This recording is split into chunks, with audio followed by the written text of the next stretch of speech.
Hai hai hai, welcome back to channel Aisyah Stories. Kini saatnya novel pernikahan dadakan part 74. Jangan lupa subscribe, like, share, dan komen. Terima kasih. Kau, apa yang sedang kau lakukan di sini? Menurutmu apa? David baru saja keluar dari lift yang terhubung dengan basement. Ia hendak menuju mobilnya dengan sedikit tergesa-gesa. Namun, April tiba-tiba muncul dan menghalau langkahnya. Tujuan April menemui David sepulang bekerja tidak lain adalah untuk menuntut tanggung jawab atas bayi yang sedang ia kandung. David harus menikahinya dan menjadi ayah bagi calon anaknya. Bagaimanapun caranya, tekad April dalam hati. Ia menatap David dengan berani. Aku lelah. Jika ada yang ingin kau katakan, kita bicara besok saja. Menepis tangan April dari lengannya, David mengayuh langkah. Ia bahkan sudah menekan kunci kontak mobil hingga bunyi bip terdengar beberapa kali.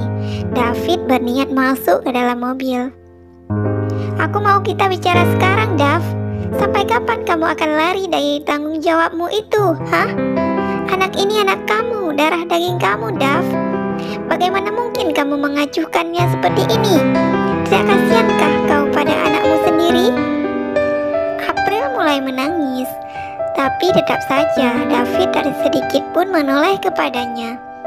Seolah tak terpengaruh sama sekali, David kembali mengayunkan langkah.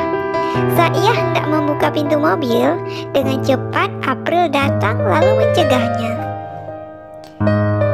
Jika kamu begini terus, aku akan menemui Tante Widya dan mengatakan semuanya kepadanya, acam April. Sekarang mereka saling bertatapan dengan mata yang sama-sama menyala. Detik kemudian, senyum sinis David terbit.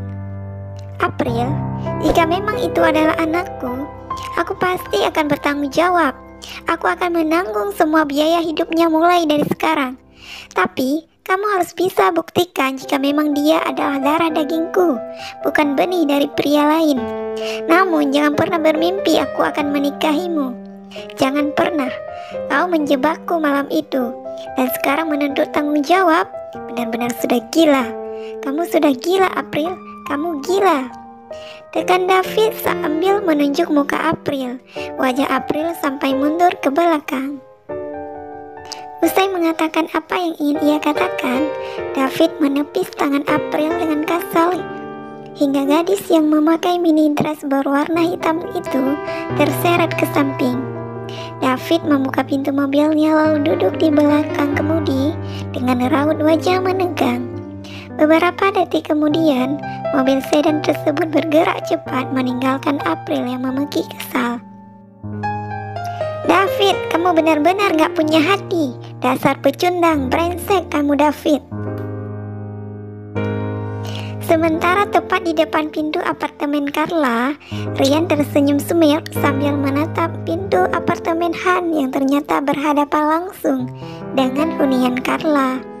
Ini adalah kejutan untuknya.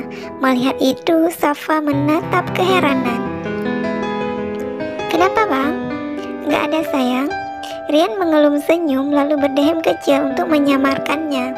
Oh ya, udah hubungin Carla dan katakan kalau kita sedang menunggunya. Udah, tapi lewat pesan teks, katanya sedang dalam perjalanan pulang.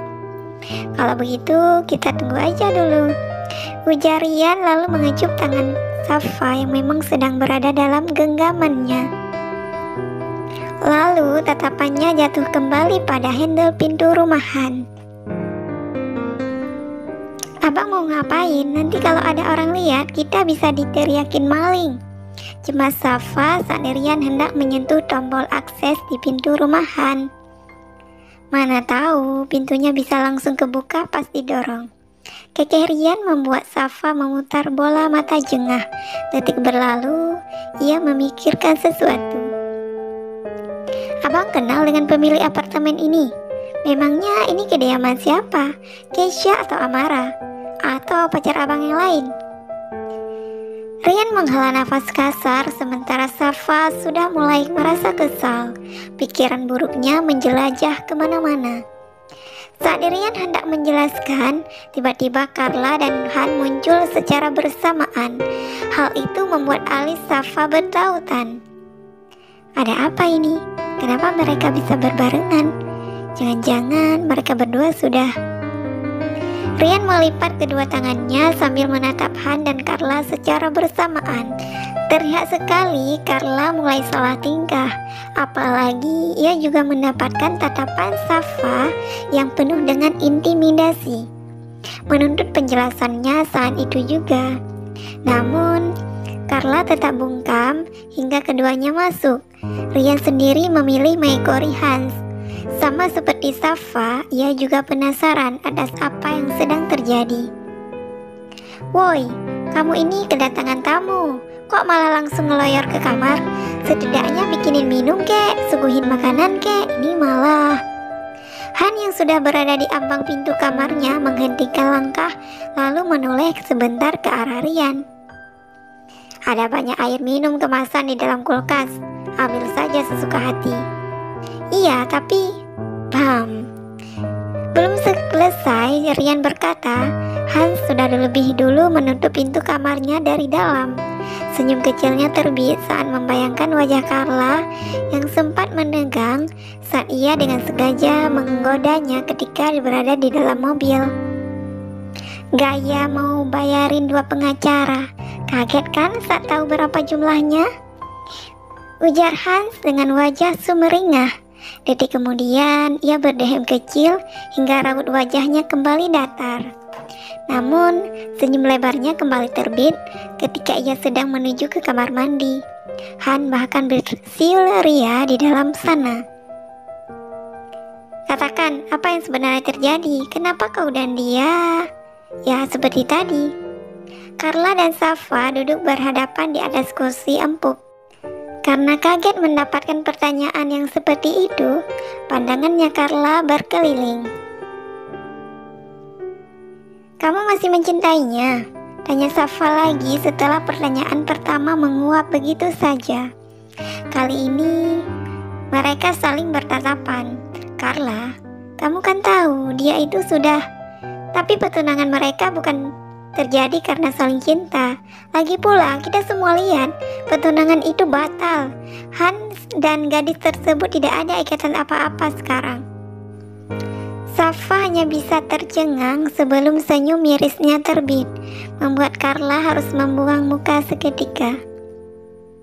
Itu artinya kau akan mengatur siasat untuk mengejarnya, begitu? Carla, ada apa denganmu? Aku tidak bersiasat, aku hanya mencintainya. Aku merasa Hans juga peduli terhadapku. Jika tidak mungkin ia mau berurusan dengan polisi demi menolongku. Hans ditangkap polisi? Itu sebabnya kalian pulang tadi secara bersamaan? Carla mengangguk. Lalu tanpa diminta, ia dengan sukarela menceritakan semua yang terjadi hingga mereka harus memberi keterangan di kantor polisi. Tidak lupa Carla memuji-muji kebaikan Hans dengan wajahnya yang berbinar. Entahlah Safa, aku merasa dia juga mencintaiku. Ujar Carla sambil menatap Safa. Ia tak ubahnya seorang pecinta yang sedang dimabuk asmara.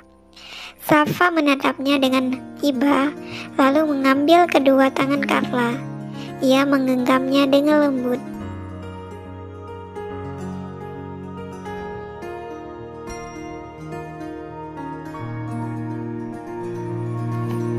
Carla dengar, bagaimanapun dia sudah punya tunangan, terlepas sempat terpasang cincin atau tidak. Lagi pula aku tidak ingin orang-orang berpikir jika kamu mengambil keuntungan dari musibah yang menimpa Tuan Hari. Aku mengatakan begini bukan karena tak bahagia melihat kau bahagia, bukan. Tapi tolong jangan terlalu berharap pada Hans, kecuali kamu sudah mempersiapkan diri untuk terluka. Dan aku tidak ingin melihatmu terluka lagi. Hans mencubit kesal saat ia keluar dari kamar, lalu melihat Rian sedang bersantai di kursi tamunya. Segelas minuman bersoda dengan potongan lemon di bibir gelas tersedia di depannya. Hans terlalu malas untuk menyapa karena sejak tadi ia memang tidak menyukai pria itu ada di rumahnya. Ia langsung menuju dapur lalu bersibuk di sana. Sepotong wagyu premium mulai masuk ke dalam panci yang biasa ia gunakan untuk memanggang. Hans berencana makan malam dengan menu buatannya itu. Kok cuma sepotong? Memangnya cukup untuk kita makan berdua? Ryan baru saja datang lalu mengintip ke dalam panci. Hans tak bergeming sedikit pun, seolah Ryan tidak ada di sekitarnya. Masih memasang wajah dingin, Hans mulai mengiris bawang dan beberapa bahan lain. Biar aku yang bantu. Ryan cengengesan saat ia mendapatkan tatapan tajam dari Hans. Meski begitu, tak menghalangi Ryan untuk merebut pisau dari tangannya. Baunya bikin lapar. Hehe. Teletuk Ryan lagi, tak peduli seberapa kesal pria di sampingnya. Hans sampai harus melipat kedua tangannya, lalu melepas celemek yang sedang ia gunakan dan menyimpan di tempat biasa. Jangan lupa untuk menutup pintu saat kau keluar nanti, ujar Hans pada akhirnya setelah sejak tadi ia mengatup mulut dengan rapat. Ia berencana untuk mencari makan malam di luar daripada harus berurusan dengan pria di dekatnya. Apa kau mencintainya?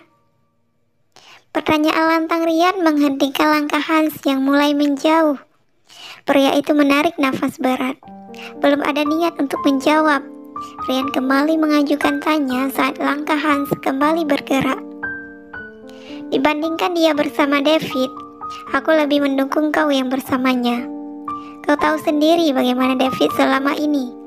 Sudah menjadi rahasia umum jika dia seorang Casanova. Sedangkan Carla hanyalah seorang gadis biasa. Mungkin itu sebabnya David jatuh cinta padanya. Ya sih, ini pertama kalinya dia mengenalkan gadis yang disukainya kepada Tante Widya. Dan aku yakin kali ini anak itu serius untuk memiliki Carla. Tapi skandalnya dengan beberapa perempuan pasti akan menyakiti hati gadis yang kau cintai itu. Apakah kau sanggup melihatnya? Dek. Tepat pada kalimat gadis yang kau cintai, hati Hans terlonjak, lalu otaknya mulai bertanya, bagaimana Ryan bisa tahu isi hatinya selama ini, sedangkan mereka jarang sekali bertemu apalagi saling bicara. Seolah paham jika lawannya sudah mulai bisa dikendalikan, Ryan mengayun langkah hingga mereka berdiri sejajar. Keduanya menatap lurus ke depan.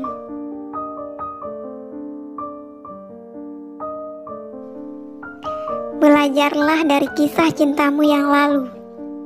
Jangan menunggu waktu yang tepat untuk memberi kepastian pada gadis yang sebenarnya sangat kau cintai. Karena tidak ada waktu yang tepat bagi mereka yang hanya menunggu dan meragu. Ryan menjeda lalu tersenyum melihat wajah Han yang datar, tapi terlihat sedang memendam berbagai emosi. Seorang gadis mandiri dan kuat seperti dia, ia akan berhenti berjuang saat merasa dirinya tidak diinginkan. Dia tidak akan menoleh lagi ke belakang, apalagi mengemis. Tidak akan. Dia hanya akan pergi. Pikirkan itu sebelum kau menyesal. Usai berujar, Ryan menepuk pundak Hans beberapa kali, lalu melangkah meninggalkan Hans yang mematung tanpa kata. Sesaat kemudian, bunyi bip dari pintu depan terdengar, tanda bahwa Ryan sudah meninggalkan apartemennya. Sementara itu, Hans menuju dapur. Asap di atas panci mengepul sedikit tebal karena daging di dalamnya mulai menghitam. Tidak ada lagi nafsu makan yang tersisa ataupun rasa lapar. Hans mematikan kompor lalu meninggalkan dapurnya begitu saja. Ia menuju kamar.